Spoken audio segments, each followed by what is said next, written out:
Olha, no pregão dessa semana eu vi os bancos caírem às vezes mais de 10% por conta dessa maldita lei Magnitsky. E aí, será que eu devo ou não tirar o meu CDB dos bancos? Que risco eu estou correndo, Marília? Vamos falar sobre isso.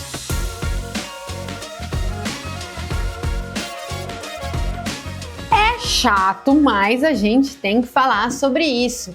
Essa tal da lei Magnitsky, que é um nome esquisito que eu nem sei pronunciar, é uma lei que é muito importante de ser dita, e já foi dito aí por milhares de especialistas. É uma lei que se aplica às empresas americanas e não às empresas brasileiras, ou às empresas de qualquer lugar do mundo que atuem no território americano. Então aí é que tá o grande problema. Como assim, Marília? Ora, essa lei diz que a pessoa que tiver, sancionada aí por essa lei não vai poder ter relação com as empresas americanas, ou seja, bancos, empresas de software e assim vai. E hoje em dia as empresas americanas são as grandes,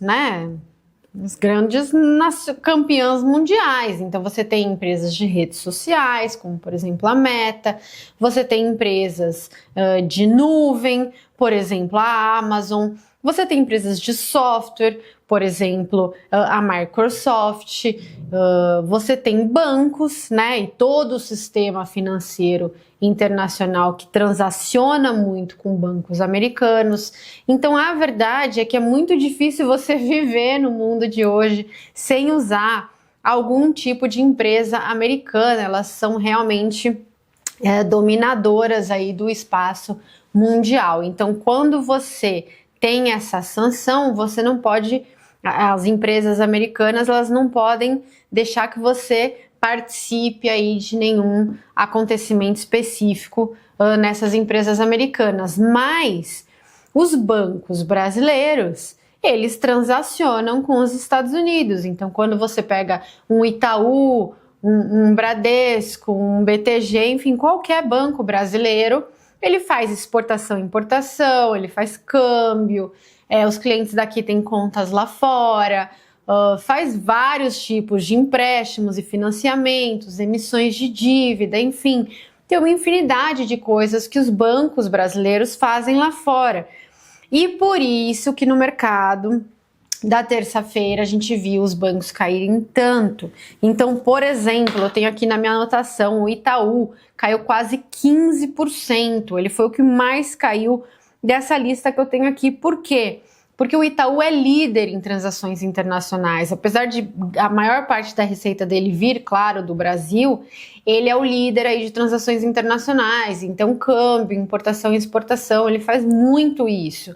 Então, se ele fosse sancionado e ele não pudesse mais transacionar com nenhum banco americano, não fazer operações em território americano, ele obviamente seria aí um dos mais afetados em termos de receita por esse tipo de sanções. Mas tem o BTG também, que faz também muito negócio lá fora, caiu 11,5%, Bradesco caiu 5,5%, Banco do Brasil 7 e poucos por cento e Santander 3 e pouco. Quando você junta todos esses bancos, você teve uma queda aí de valor de mercado de aproximadamente 42 bilhões. Exatamente por isso.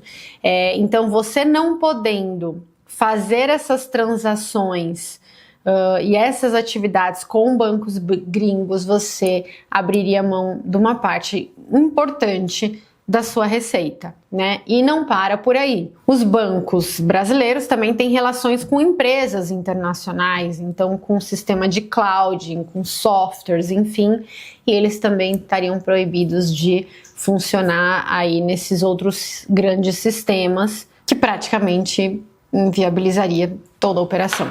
Então, fica realmente muito difícil cumprir a ordem de não estar em compliance com essa lei, O que a gente recebeu de informação dos bancos é que tem uma jurisprudência no STJ de que o banco pode, por iniciativa própria de compliance, né, justificada por compliance, nesse caso tem aí o medo das sanções e enfim, suspender contas, né, de qualquer que seja o correntista. Então, o Banco Brasileiro, por exemplo, poderia sim, por uma questão de compliance, falar: eu não vou transacionar com essa pessoa. Ele tem autonomia jurídica para fazer isso por questões de compliance. Então, eles realmente teriam que cumprir, seria inviável eles não cumprirem, sob pena aí de uma escalada